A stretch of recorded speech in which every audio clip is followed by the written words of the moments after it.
Today we're going to talk about removing wet pellets from your hopper and auger in your pellet grill. The first step is to disassemble your hopper and remove the racks and drip tray from inside your pellet grill. To do that, we're going to use a drill, or if you don't have a drill, you can use a Phillips screwdriver. If you have any pellets in the hopper like we do, you're going to want to get a bucket, put it underneath the hopper clean out, and then pull the release. First, we're going to remove the screws that hold in the auger guard and lid. You may have two on this side and possibly two over on the other side. And just make sure that you rake out any pellets that are left in the grill so the hopper is nice and clean. You're going to want to remove your racks and drip tray to have access to the burn cup. Now we're going to continue disassembly on the rest of our hopper housing. We're going to remove these 3 screws from the side, 4 screws on the bottom, and then 2 screws on the front and back next to the grill body.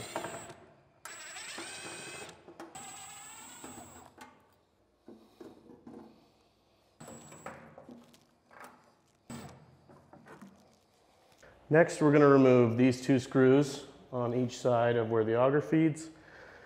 Your drill may be too large to fit in. It might be easiest with a Phillips screwdriver.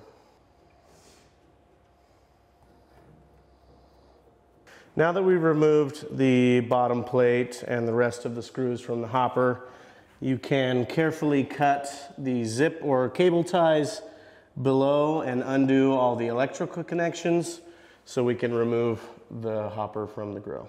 Make sure to undo the ground screw. So first we're going to remove the shear pin that's connecting your auger motor to your auger. It's often an Allen or a Phillips on this side and a 5mm nut on this side. So you may need to grab needle nose pliers and a 5mm or a socket or a Phillips depending on your shear pin. Once you've removed the lock nut, you can push the shear pin out and pull your auger motor out. Next, we're going to unscrew this Phillips screw that's retaining the bushing for the auger.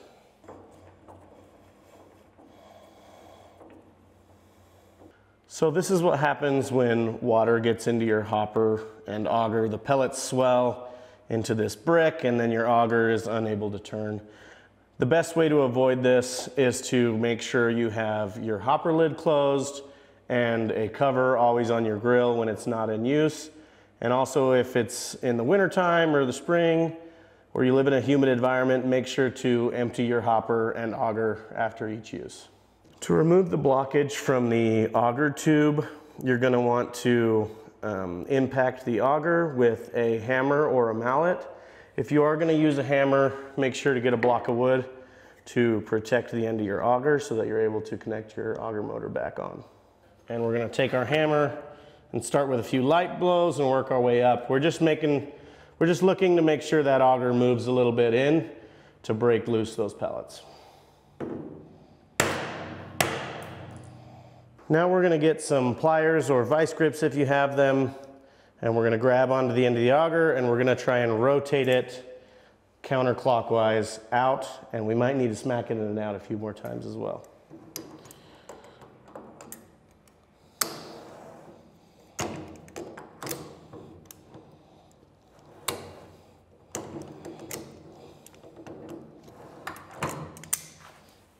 And smack it again.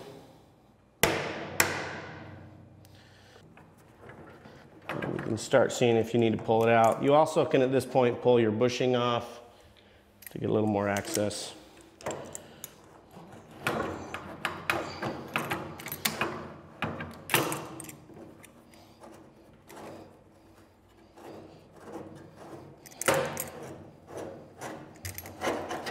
So at this point, if you get good access to your auger, you're going to want to rake it and get all the pellets out of the auger.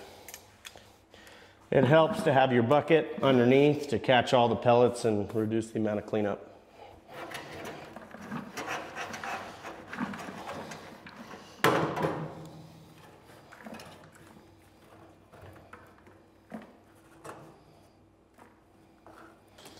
We're just gonna wanna break up any hard bits of pellets we can. With our finger, maybe a screwdriver or something might help. Break all those pellets up. And then we can keep pushing in our auger and pulling it out, getting all of our pellets out of the auger.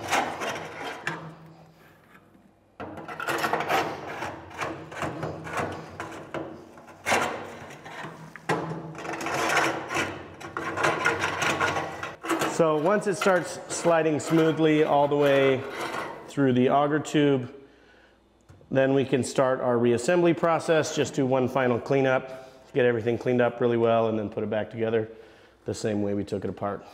You'll notice we've pushed a lot of pellets into the burn cup. Just make sure to dump those out. It's a good chance to use a vacuum to clean up your burn cup and grill and get everything nice and clean while we're here.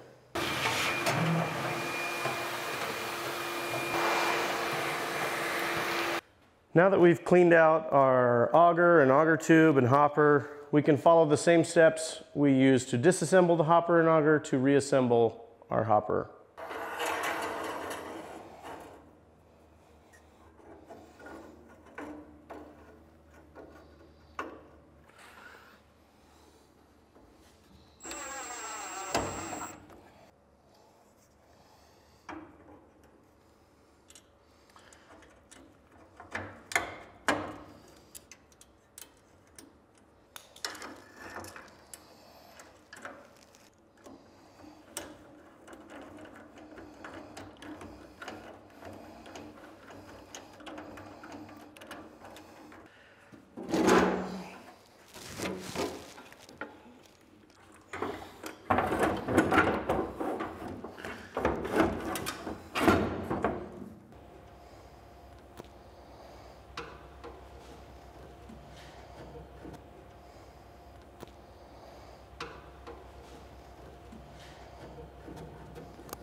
Make sure once you get all your electrical connections reconnected to put a zip tie again to avoid the cords getting stuck in the fan or auger motor.